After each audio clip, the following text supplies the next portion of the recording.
information. It can also be a very dangerous place to peruse. Your digital data is a gold mine, and there are threats online and offline who will do anything to access it. So whenever you go online, think of it as you're going into a war zone or you're going into a battlefield. You need to have the right equipment that will protect you. You know, you need to have on your helmet, you need to have on your bulletproof vest, you need to have your weapons. So whenever you go online, you're going, even though it may be familiar territories like social media sites, there are always new threats out there that are looking to gain access to your data and gain access to who you are in real life as well, your credit card information, where you live and things like that, and using that to their advantage. So whenever you go online, always try to think of yourself as you're like going into war, preparing yourself for war. So when you go online, you can start protecting yourself by first making sure you have a strong password. So make sure it has some symbols, having some numbers, and also try to use different passwords for each profile. Now, I know that is a headache, and most people will be like, hey, I can't really try to remember all of those different passwords for each profile. But just think of it this way. If you have one password for each profile, if someone hacks you using that password, they can easily just go into all your other profiles and get your information just as easy. So try to always create a different password for each online profile you may have. When I used to work in the IT department at Sagicor, a guy once told me you can write a sentence.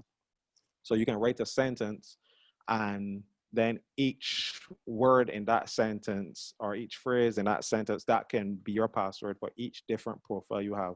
And it can help you to easily remember that.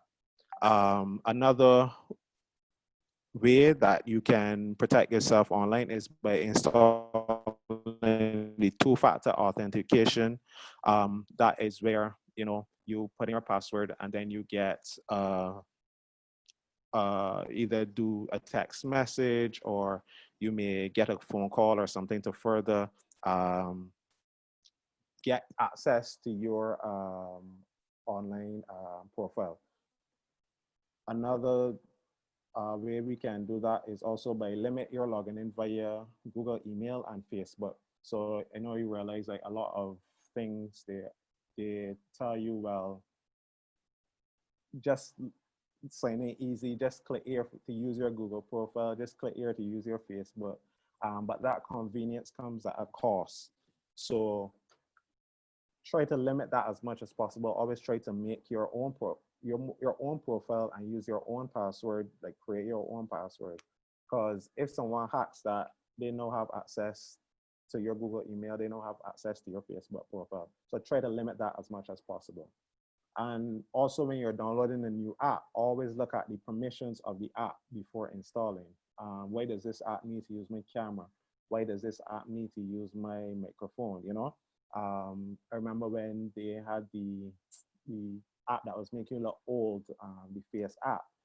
That came with as much fun as it was to like upload the pictures and how viral it went, that had some security issues as well. So every time you go to install an app, always look at the permissions and see why does this app need to use that. If it doesn't need to use that, there's no need to use the app. Use reputable sites and apps for entertainment. I know not everybody likes to use Netflix because sometimes Netflix is very limited, especially in the region. So we like to go to other little sites to get our watch our shows and things like that. But when we go, there's always a host of pop-ups, and then sometimes those can be phishing links or things that will put viruses on your computer, and that can be operating in the background, or use it as a Bitcoin mining. Use your computer for Bitcoin mining and things like that. So always try to use a reputable site, and also when you go to websites, make sure it has a security certificate installed. Most browsers like Chrome, and I think Safari, they would tell you when the website doesn't have a security certificate. So always be mindful of that. And also be very wary of like suspicious links, especially like through WhatsApp, like even if it comes from a friend and it's like, hey, take a look at this, always double check. First, sometimes message them back and be like, hey, did you mean to send this or something like that, you know. Always be very wary of that because that can lead to a phishing link, which I would explain further. So phishing, this is the fraudulent practice of sending emails purporting to be from reputable companies in order to induce individuals to reveal your personal information, such as your password and credit card numbers. Again, your data, which is very valuable, sorry.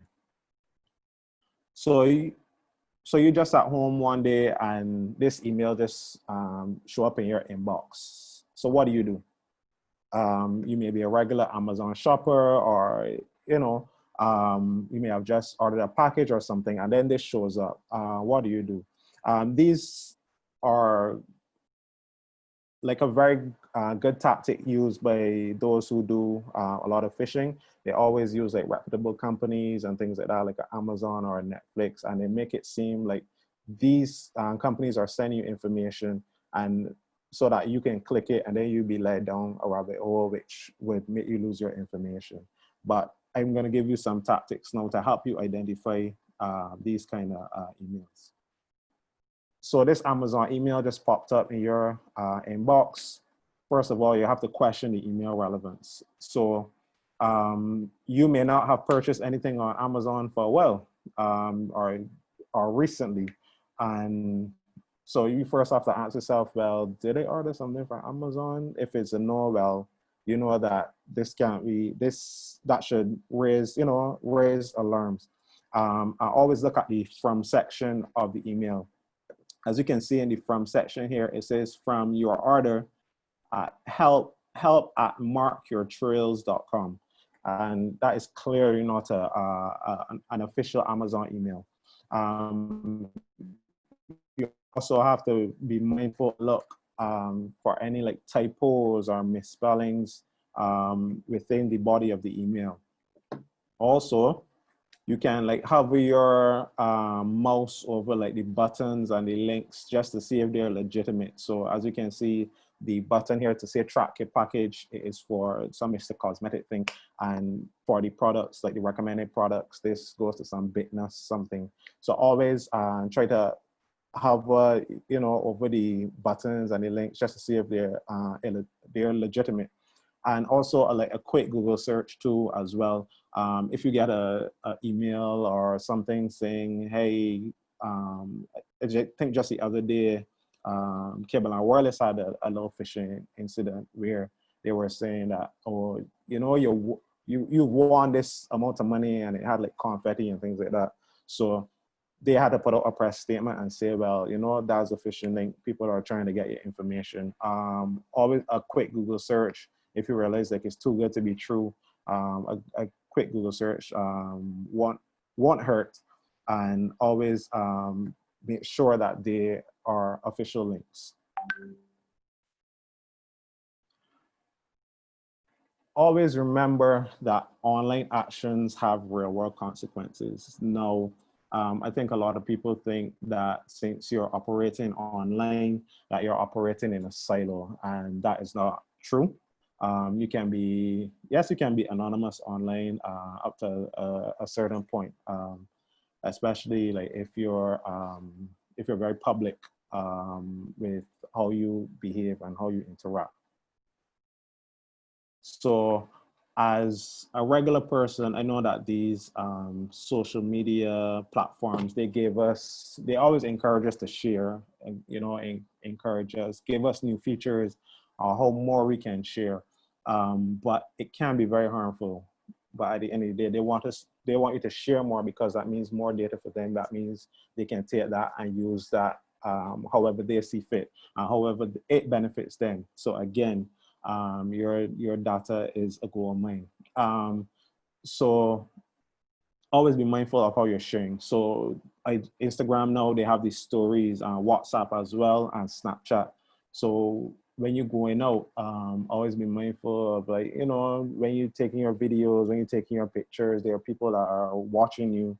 I've heard one too many stories of people going out, and they know that people have stalked them or following them based on what they may have posted online, or especially if they give a live play-by-play of the night, or people watching them.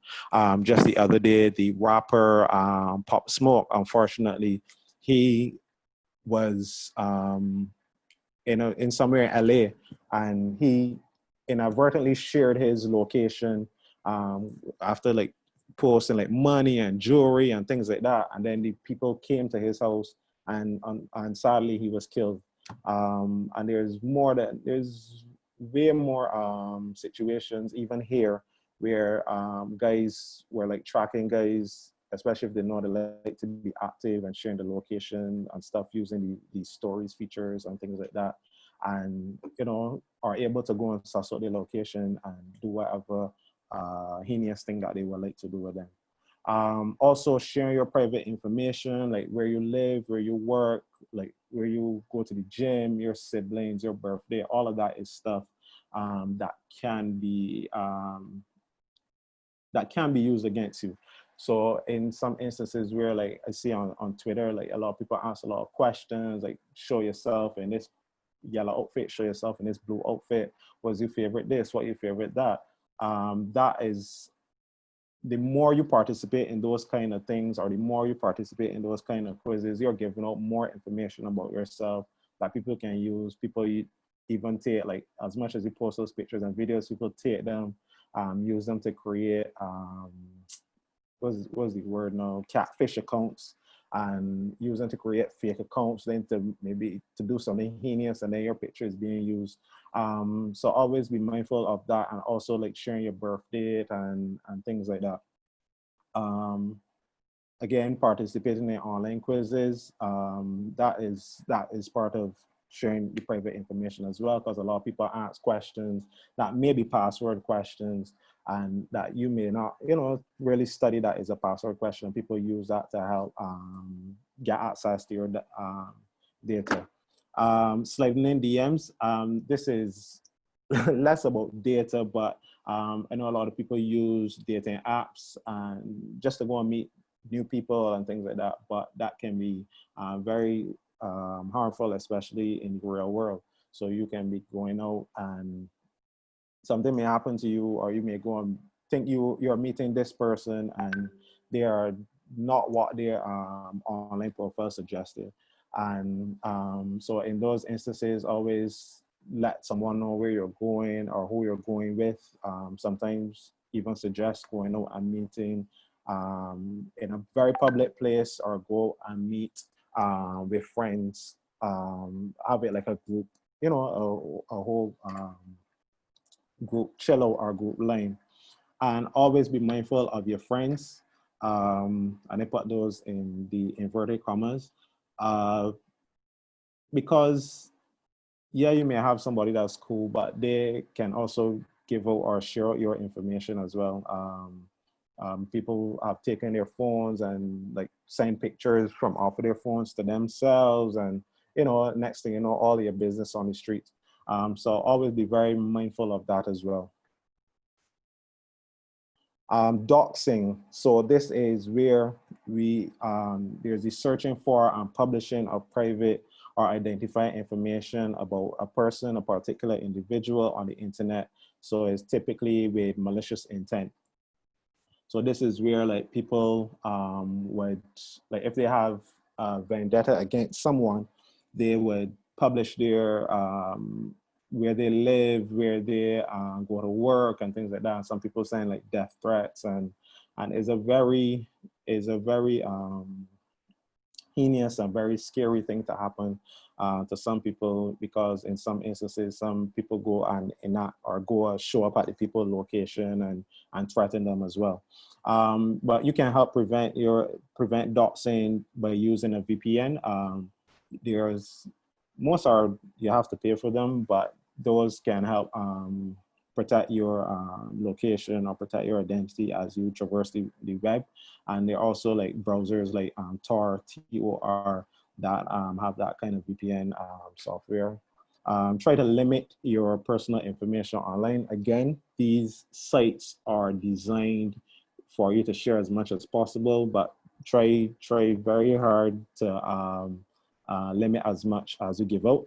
You can go back to your old social media posts. So your like old online behavior is much different now. So you can go back through those and see like information you may have given out, things like where you work, or you may have taken a picture in front of your house, or that's very identifiable. So you can go back through those things and delete those things and remove those things. You can change your profile information about your birthday and things like that. Just go through and just give it a full script. You can ask Google to remove information. At the end of this presentation, I have a link that you can use where you can go and ask Google to remove certain information about yourself, especially if you have a Gmail account or you use the Google Chrome browser. That collects a lot of information. And always practice good cybersecurity practices. So again, the password, make sure you have a good, strong password. Make sure your phone two-factor authentication, everything, and always change the passwords regularly. I would usually advise about every 3 months. You can change as frequent as you see fit, but just to make sure and give you that peace of mind that you're always protected, just try to keep your passwords and change them up as much as possible. Again, as I would reiterate, your data is very valuable. It means a lot of dollars, especially in this day and age. I would reveal a bit about myself. I work in digital advertising, so we rely a lot on data. So as I have here, again, your digital life is a gold mine. So what you like, what you search for, where you go, and much more can all be recorded and used for profit. So back in the days, how advertising works is if I had a blue shirt to sell, I would say, well, I just want to put out a poster or a radio ad or TV ad saying blue shirts for sale at Carlos Blue Shirt Emporium. And I would just put those up and hope for the best. Hope that people see it, hope that people see the ad, hope that people hear the radio ad and come out and get as much blue shirts as they like. But now, as as technology has become more advanced and advertising as well, we now use tracking in a sense. So when people use the internet, they use their phone, they use their computer, then their preferences, the things that they like, as the algorithm picks it up, we would use that data and help tailor ads. So if it's somebody in St. Michael and they're looking for blue shirts, I would make sure that my ad reaches them. If it's somebody in St. Lucie and they're looking for red shirts, it wouldn't necessarily interest them. I wouldn't necessarily push my ad towards them. So it becomes more personalized in a sense. To some people is good, to some people is bad. And that leads me to, is my phone listening to me? The long and short of it is yes. If not through the mic, is just listening to your behavior, seeing how you, what you search for, what sites you visit, what things you like and engage with on social media, what things you search for on Google, what videos you look at on YouTube.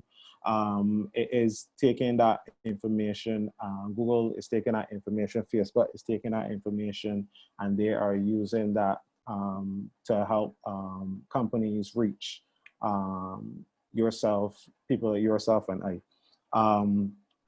Before, when companies like social media sites like Facebook, when they started, their big thing was they have no no ads. They're not going to serve anybody, no ads. But as they began to scale and get bigger and bigger, and companies started using it and started becoming helping them reach more clients and getting more money, and Facebook was like, wait, all right, you hold on a minute. So then they started to reduce the organic reach to other, towards the audience, so that then they themselves can make money from it. So that's why you had the whole scandal, like the Cambridge Analytica and things like that. So yes, your phone is listening to you. It relies, because as I just said, modern advertising techniques, they rely heavily on your personal data to help the advertisers do a better job of selling their products. And then there's many modern advertising techniques. So digital fingerprinting is like companies where I will use the example like music. So sometimes you may if you post a song, you realize in tutus it would be removed. That is because of a fingerprinting algorithm that companies would have. They would either use like music videos or songs. So like with certain notes, once anybody else posts that and it matches, and once they have a system that matches, they can either run ads on the video, or they can just take it down totally. There was an instance where this person, they uploaded a video to YouTube, and it was just them in their garden. But this record company, they had a song of like nature sounds, and then they took hostage of the person's video and said, oh, you guys were using our sound, and then they were able to run ads on the video, even though it didn't match. But that is just an example. Location-based targeting, it says so in the name. So in like if you go into Swan Street and you walk past Abed's will be able to serve you ads, especially if you're on your phone or on Facebook or Instagram and you're close to Abed's. Abed's can serve you an ad and say, come in now, we have face masks at the new low price, or you can get material for your face mask, etc. And then cross-device tracking. So it doesn't matter whether you use your phone, whether you use your laptop, whether you use a tablet, whatever you use. Once you use your Gmail or anything like that, you will still be served the same ads. You will still be tracked the same way, because it all connects to ID. And again, they all rely on your personal data in order to remain effective. Your data is valuable. So is it wrong? Again, is not inherently bad, tracking. So you may prefer to have your ads tailored to your recent browsing habits, so it makes finding future purchases that much easier.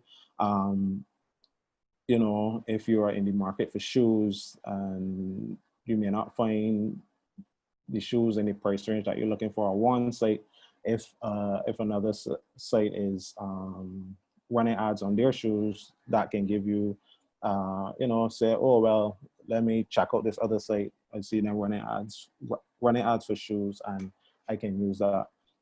Also, there is something like remarketing, where if you, like, let me say you're on Amazon and you're shopping for the same shoes, and you may have left it in your you may have left it in the shopping cart, you will get some ads that would, like, when you go about your day, you may get, like, in a week or a few days, you may get ads like about the shoes, or reminding you about the or even emails reminding you about the stuff that you have in there. Or if you know, when you're on Amazon and you buy and you purchase one thing, it says this here goes with, so if you buy shoes, it will say this here goes with this pants and this shirt. So again, it's not inherently bad if you need it to help with your future purchases. But some people, many find it intrusive and an invasion of privacy. And the first time you notice an ad for the same product showing up on multiple websites, it can feel a little creepy. And it is understandable. Sometimes you think about something and then next thing you know, you take out your phone or you go on your laptop and then you see an ad there and it's like, yo, what's going on here? So with all of this going on, is there some way we can stop it? How can I stop this? I don't want to be tracked. I don't want to feel like I'm being hunted by people selling me their blue shirts and people selling me their shoes. Not really, sadly to say. Once you use the internet, it's kind of like the price you're paying for using it. Again, convenience comes at a cost. But you can limit it by, one, completely stop using the internet. Go and, just go completely dark, go completely offline, and listen to the Rediffusion, watch TV, and hope you see an ad that you like. Or you can browse the web via VPN browsers that don't save data. Google Chrome is not the safest to use. Google Chrome saves a lot of your data. So browsers like Tor and other VPNs, as I said, you can use those to help you traverse the internet.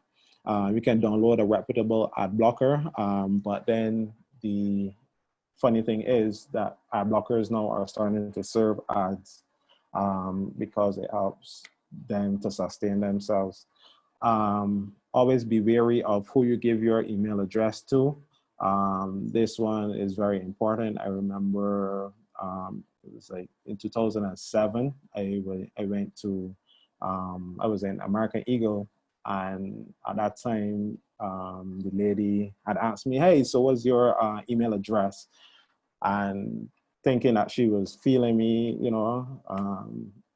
I am a good-looking fella. I gave her the email address because I was like, oh, she can add me on MSN, we can talk on Messenger all night or whatever. And then I realized like over the next few weeks, I just getting newsletters from American Eagle. So always be wary, don't fall into the trap that I fell into. Always be wary of who you give your email address to. And you can also turn on the limit ad settings on your mobile phone. I'm gonna have some steps here that you guys can use to help limit your the tracking, the ad tracking on your phone. So if you can take this and just take a screenshot. This is to help limit ad tracking for the iOS, and you can do it at your own leisure. So you can open your iPhone settings menu, scroll down and tap privacy. And at the very bottom of the privacy menu, you can tap advertising. Toggle limit ad tracking off or on, or you can just reset the advertising identifier. Your advertising identifier, as I said, like when you go from device to device using the same email, that is what is used to track you as you traverse the internet from your phone to your laptop or desktop. So I think everyone, if you think, took a screenshot.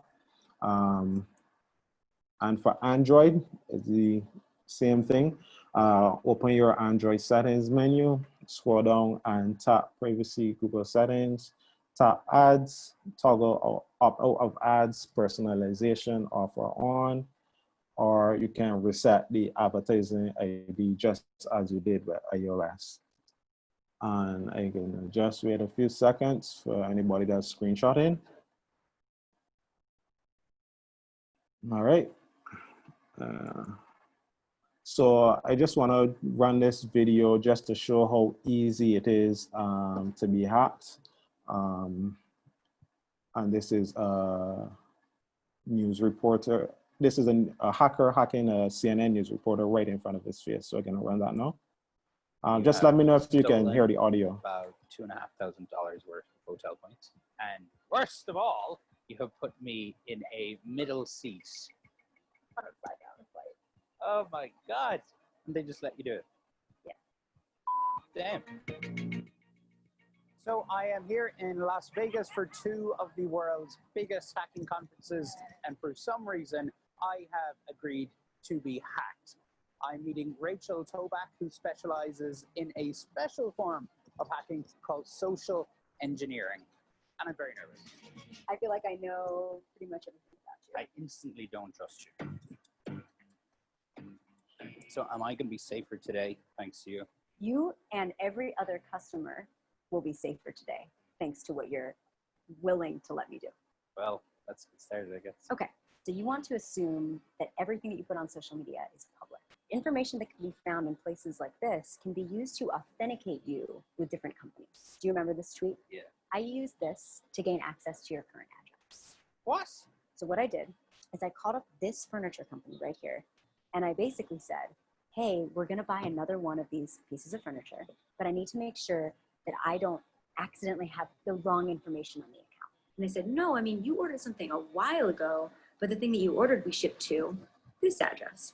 And yeah, I think I got his updated address, which is pretty scary because that happened in 30 seconds. I got your current address. I got your birthday from Twitter.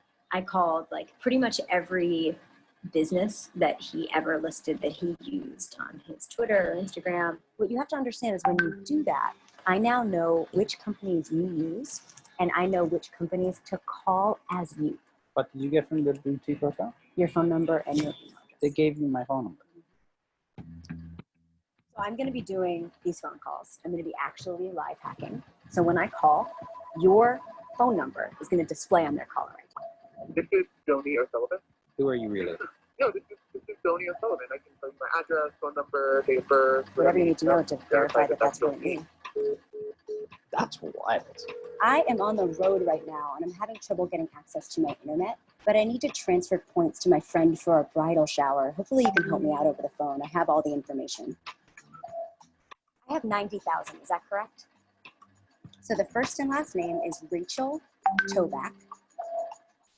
Oh, they've been transferred? Okay, fantastic. Thank you. Have a great day. Bye-bye. Are your points gone? They're gone.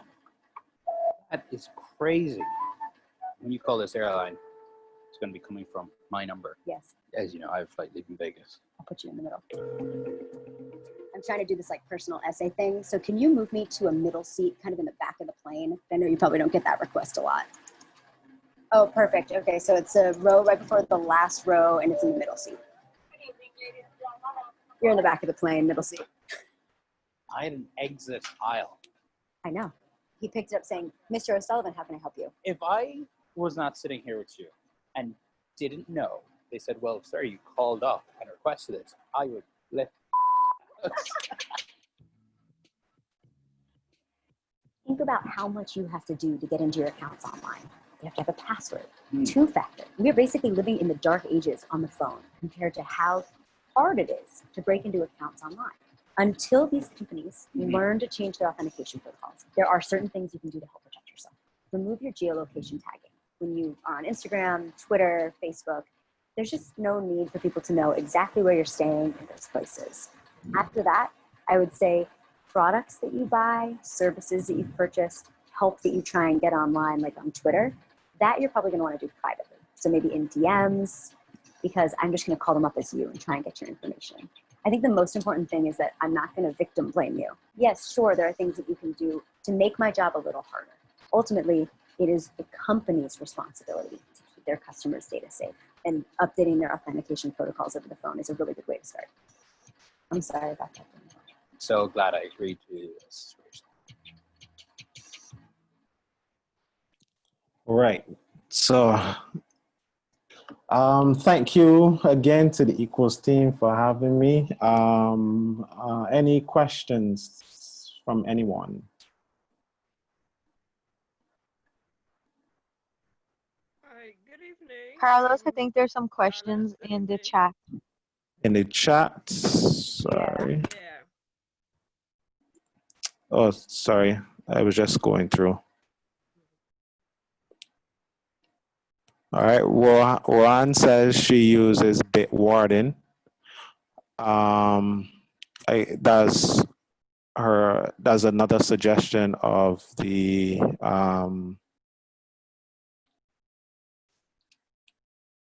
VPN. Yes, Nicole, you have access to the. Oh, sorry, you guys weren't hearing me clearly, or oh,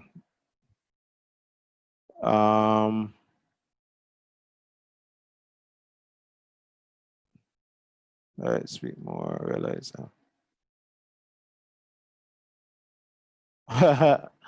MF said, she have bad online habits. Though I always argue that no one wants my info. No, trust me, people want your information. How safe, unsafe is keeping the GPS on, especially persons who tend to misplace things. I'm not sure about the misplacing. I think you may be mentioning like find my phone and things like that. That's Alexandrina. If Alexandrina is still here, is that what you're referring to? Yes, thank you, Carlos. That's exactly what it is, because I had an experience where I left my tablet on a bus. When I reported it, the first question I was asked, is your GPS on? Okay. And I said no. And Okay. they said, well, that's your bad. It will make it much more difficult to locate it. Okay. Well, in that instance, yes. Especially if you know you're going out in public, you can keep it on. But if you are like if you know you're going online or going to like a social media site, just take it off. And as in the video it says, just try not to geotag where you are, where people can see where you are located and come to your location.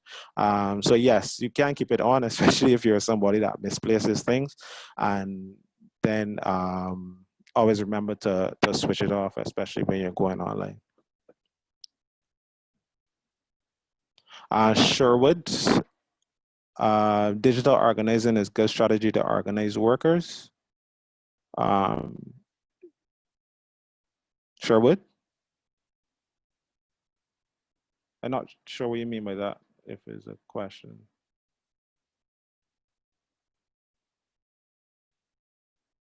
Right, and Alexandrina, you asked, is there a difference between hacking and copying? What do you mean by copying? Well, I am asking that myself because a number of my Facebook friends said they have been receiving new requests, and similarly, I have been receiving some new requests. And so one of my friends, who is more of an online person than I am, said, look, they did not hack, they're just copying your information. We didn't have a long conversation about it, so I am asking if there's a difference. When you say hacking, what does that mean? And if they say just copying, what is it that they're copying, and to use how and or for what? So in the most basic sense, when someone is hacking, they're gaining access to your profile, or your information, your data. Copying, that is, well, if they are making a profile using your likeness, using your information, that is also something very wrong, because they can then use that to do something nefarious, and you haven't given consent to your image being copied or duplicated. So it is not the same thing, but they can have the same negative consequences.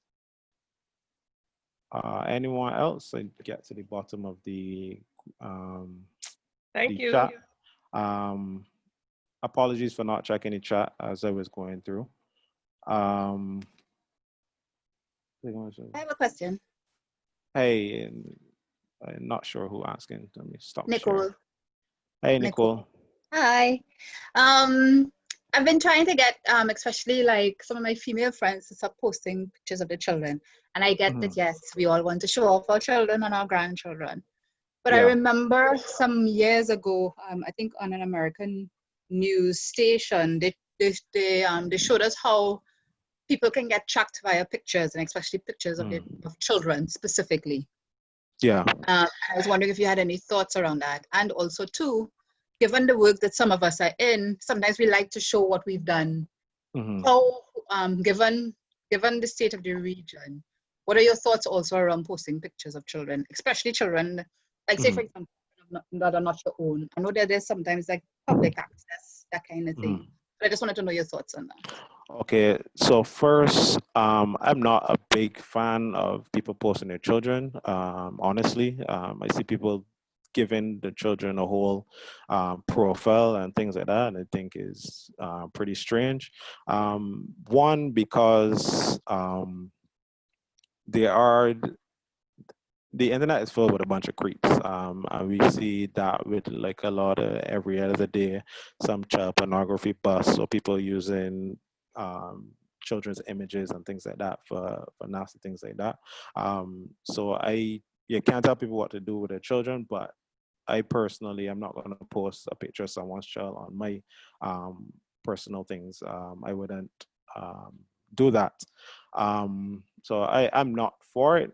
But if it's somebody's child and they choose to do it, hey, you can't stop them. It is their child. They are the parents. And I think two, you said with regards to like if you're doing things, that is a very interesting. All right, so I know that you guys do a lot of work, and you guys you know help out a lot. But if it's an instance where you know that this is a space where you want people to be very protected, I wouldn't share anything about it, especially at the location. Or if you take pictures at the location, just try not to like have any identifiable landmarks or anything in the background, or anything that somebody can just take a look at the picture and be like, hey, they are at this place, or they are always at this place, or things like that. So yeah, you can take your pictures and things like that, but just make sure like you don't have any anything identifiable there. But like any other thing, like if you're doing it in like a public space, like if it's the march or anything like that, you're free to do that because you're in public, but you're with a lot of people. But if it's like a space that you really want to have protected, I would advise not like take the pictures against a white wall or something like that. Just try not to have like identifiers. I hope that answered your question, Nicole. Carlos, I have a question. Yes, thank you. Hey. Okay. Two things. I am in the insurance business, right? And I want to create, okay, my company already have, they do their own advertising and so on, right? But I want to now create my own page, build my own, my kind of brand, fitting it within what I do. All right. How should I go about that? Or is it better to ride on the company's like their promotions and stuff like that? Or can I like create a separate page and like do not videos on financial planning and that kind of stuff? What would you advise in that area? Okay. All right. So you said, all right. So in your field, you want to, is your company allowing you to take pictures and things like that? Or are you able to promote yourself using the company's brand name? Well, they're allowing me only to. They're not allowing me to use their logos. Their logos are very precious to them. Right. So I can understand that part. But if I want to, let's say, start getting into public speaking and financial planning on my own, how can I go about doing that safely without jeopardizing the brand and also putting myself at risk out there? Well, you seek a can professional like yourself. What? Yes, and you can start as long as you don't. I mean, people may know you, especially if you're very visible. They may know you and know what you do and know where you work. But once you do it in a sense where it has no association towards the company that you represent. So like some people, even on Twitter, they may have views are my own, but and are not of my employers. So when you go to create your profile and things like that, to start your entrepreneurship journey, always try to, you know, keep it about you, the personality, keep it about you and what you do and what you learn towards what you're trying to achieve, and try not to swear too much that, hey, I work here and hey, I this thing, because then people can say, well, this person is not representative of us. I hope that helps. Okay, I I want to have commend you on your present. continue. Sorry, I want to commend you on your presentation. It was excellent stuff. One quick question, and then I'll go, and then I'll let someone else have a chance. But I own a Samsung phone, and what was very frightening the other day, and it continues to happen. Whenever I park my vehicle, it actually says to me, "Did you just park your car?" And it is very frightening actually. And sometimes, let's say I'm talking to a friend, let's say I was talking the other day with my other half about cruising. And believe it or not, the night when I was going through Facebook, all of these cruise packages and everything started to appear. So it is very frightening. So how do I know? I screenshot something that you just did there just now where I can turn certain things off. But is there anything else that can be done? Most of the tips that I give there, you can use. I would give the. Well, I don't know if people who may want the presentation can put their email addresses in the chat. I'm not going to use them to send any ads about myself. So if you want to have the presentation to further go through the tips, but most of the tips that I outlined will help protect yourself from it. And as I say, it's going to be very hard not to protect yourself, especially if you, I mean, not to protect yourself, sorry. It's going to be very hard to stop it. But you can limit it by doing some of the tactics that I would have explained. Okay, thank you very much. All right, you're welcome. Milton Coy asks, what are the most effective ways to protect yourself from cyber theft? Again, the ways that I had outlined, always make sure is the basics. Always make sure you have a very good password. Make sure you have different passwords. Make sure it has in capitalization. Make sure it has in numbers. Make sure it has in like exclamation marks, number signs, everything, characters, everything, to really help protect yourself. Also do physical things, and that is things like make sure your password isn't written somewhere where somebody can see it. Make sure your phone has on a lock. Make sure your device has on a password as well.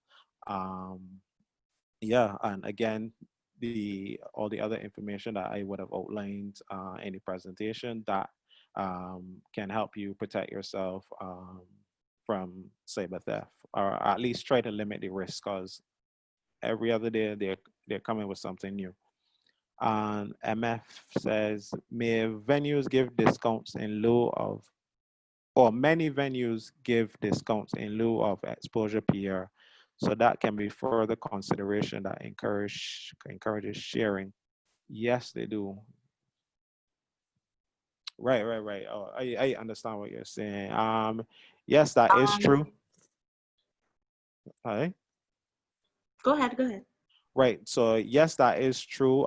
Especially, but again, if it is somewhere, or if it's a space that you want to have protected, just try to limit um, as much as you give out. Yes, you can share once it's somewhere that you know that people can be relaxed, can be free. But if it's a space that you really want and protected, just try to limit that as much as possible. You can go ahead. Okay, I wanted to just briefly mention, like we're in the age now of we're using a lot of like virtual meetings to communicate because of the pandemic, and I wanted to question but also make mention of the issue of security sometimes in like using Zoom or even using other online virtual spaces. Like in my job we use an app called Jitsi. In terms of that, like sometimes it's hard to limit trolls, join into groups, etc. And we have found that by using like a password, it helps, or like not sending the link to some people. But then there's also the issue with people for some reason still getting the link. So I was wondering if you kind of had a solution to that could help, because probably most of us online at this time actually use Zoom in some way or form, probably every day for meetings. Right. I think they call that Zoom bombing. Again, that once if the person has the link and the person has the password to it, they'll be able to access it. But try to password protect your Zoom calls as much as possible. I know Zoom had a few issues with privacy that even, I think, at Facebook, they're not even allowing people to use Zoom. Is it a Facebook or Google? They're not allowing people to use Zoom. So password protect it. Only send it to trusted sources and people that use like encryption services like WhatsApp, which is an end-to-end encryption service, and that can help you limit it as much as possible. All right. Any more? Okay, thank you. You're welcome. Any more questions? And I saw Vanya had her hand up. I don't know if she wanted to ask a question. If she doesn't, I would like. Yes, I did. Yes, I do. Hey, Vanya. Hey, good evening, everybody. Good evening. Okay, thanks, Carlos. Very interested. You have my head raised very big, because some time back I lost my phone, and it's a Samsung phone. Very expensive, I wanted to, actually, I was not the purchaser. I gave somebody to buy me a phone, and I told them why I wanted it and everything that I wanted on it. So the person said, oh, because of where you work, you need that type of phone. So I end up paying so much money for phone. But in traveling with it, I'm not sure how it got lost or what, or whether it was picked from my pocket. But I had it open, it was not locked, and I think I sent emails through it or whatever. I use it for everything.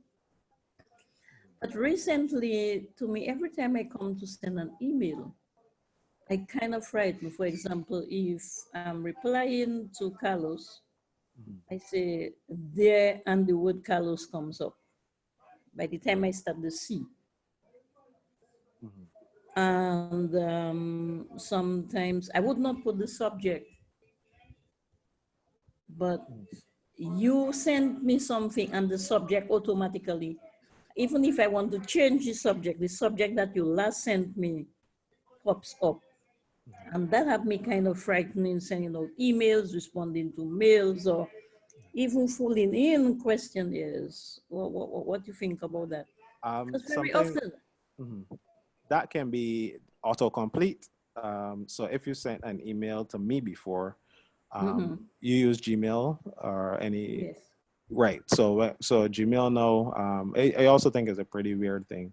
So even when you put in like a C to send an email to me, it will autocomplete. So either my email or a list of whoever's name begins with C would be there. And if you put in the subject, again, it would autocomplete and give you that. So even sometimes if you're writing the email, you realize you may be writing and then the next word is right there. Yeah. Yeah, right. That's just the Gmail features. Again, that is Google like tracking your behavior on how you may write emails, or how you giving you suggested responses.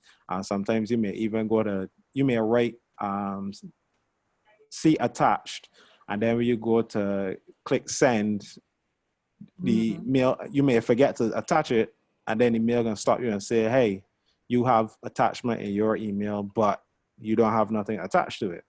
So yeah, that is just Google's that's just their software. Oh, okay. I was wondering, so sometimes now I'm very particular what I write, if I want to write. When I start, I can't complete that. Yeah. So I was just wondering. For the most part, Google is very protected. Is nothing is really safe on the internet, honestly, unless it's encrypted. Like even WhatsApp, even though WhatsApp may say end-to-end encryption, no, WhatsApp is owned by Facebook, and Facebook had some very big data breaches. So even that now is a bit shaky. But continue to be vigilant whenever you traverse the internet. If I may. Hey. Alexandrina here. Hey. Carlos, I don't know if I said thank you, but I want to say thank you now to you and Equals and to ECADE. Both Google and Microsoft have recently, well, in the last couple of weeks, I think, have developed 2 different meeting apps. So it's Microsoft Meeting and Google Meeting. So that's an additional app that is available. CDB used the Microsoft app this morning when they had an international meeting, and it worked very well. They had over 90 people on the meeting. You did mention WhatsApp, which is very good.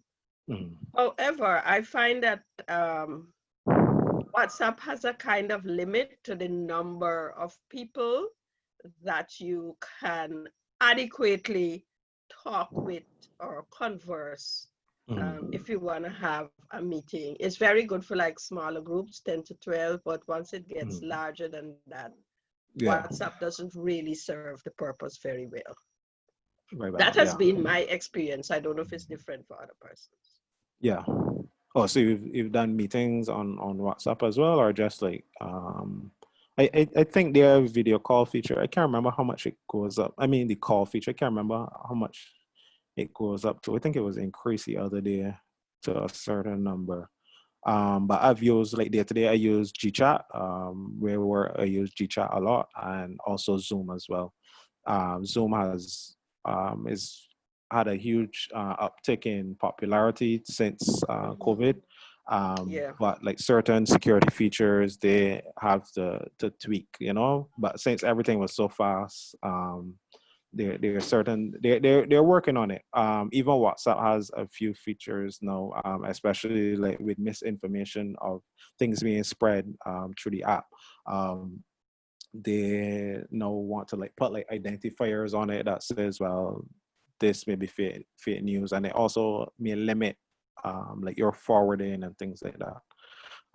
But thanks for the suggestions within Microsoft and the Google. MF asks, in terms of browsers, if you have no VPN, how often do you recommend clearing one's history? Okay, let's say this. If you clear your history, it's not going to do anything. When you go to websites, most of the times they ask you about cookies, if you accept the cookies and things like that. Those cookies are collecting small information for whenever you visit there.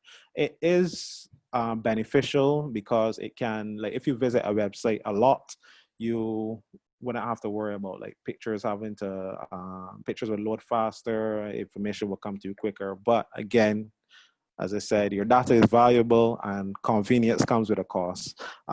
So the cookies can then use that information to help with tracking and to help collect data on yourself whenever you come to the website. So I ain't trying to scare anybody, but you just have to be more mindful whenever you go online and giving your information. Good question. Marissa is saying, huh? Marissa, can you explain the comment? No, I was Or- just making mention of, I heard you mention Zoom. Alex mentioned Zoom, but I was saying that Jitsi is also a good option. It's just a simple link instead of Zoom, who always wants you to download the app, etc. Oh, Jitsi. Okay, Jitsi. Yeah, Okay. Jitsi. I thought I that was a recently typo. learned. Oh no, I recently learned about it because of work, but it's a very useful app to use. Well, we feel pretty secure on it. We've had like meetings with over 50 people on it and stuff. Hasn't crashed because because it's an online link. So that's something people can also consider. It's just as simple as going on, creating a random link, or a random link will pop up and you just sit into the room, and it's much easier than creating and trying to figure out Zoom sometimes. Okay. All right. Any more questions? If not, remember, send the email to me privately. If you guys want to have the presentation, but if you don't have any more questions, I just want to thank the Equals team again for having me. Third time's the charm, and I really enjoyed it. Yeah.